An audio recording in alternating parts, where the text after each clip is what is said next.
নমস্কার সবাইকে। আশা করি আপনারা ভালো আছেন। অ্যাকচুয়ালি বিগত কয়েক বছর ধরে আমি পড়াচ্ছি। আমার জব কুইট করার পরে আমি আমার একটা ছোট্ট এক্সপিরিয়েন্স আপনাদেরকে শেয়ার করতে চাই।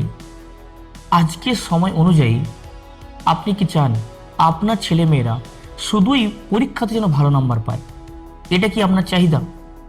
নাকি আপনি চান আপনার ছেলেমেয়েরা ম্যাথ সায়েন্স পড়ার সময় যেন সেটা বুঝিয়ে পড়ে, বা এই কোশ্চেনটা কেন এভাবে সলভ করলাম যেন সে বুঝে সেটা করতে পারে?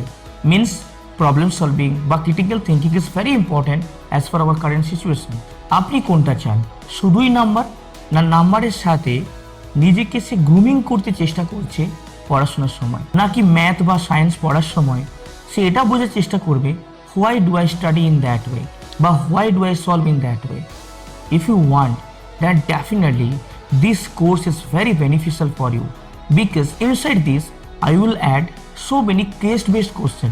সেই কোশ্চেনগুলো ডাইরেক্ট হয়তো অ্যান্সার নাও পেতে পারে, কিন্তু সেই কোশ্চেনগুলো করার সময় সে একবার চিন্তা করতে পারবে যে এই কোশ্চেনগুলো সলভ করব কিভাবে, তাহলে সে তার ব্রেনটাকে আরও ভালোভাবে ইউজ করতে পারবে।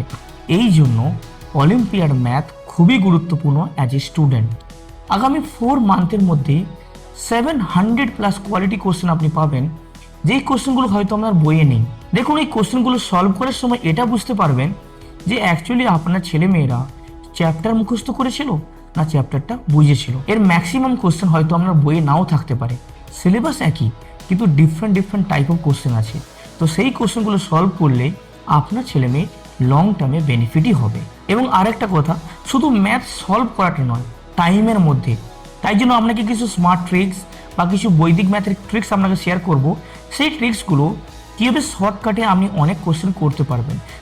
আমার একটাই প্রসেস, সেটা হচ্ছে যখনই কোনো ছেলে মেয়ে আমার কাছে আসবে তাকে ম্যাথের সম্বন্ধে একটু আনন্দ দিতে হবে।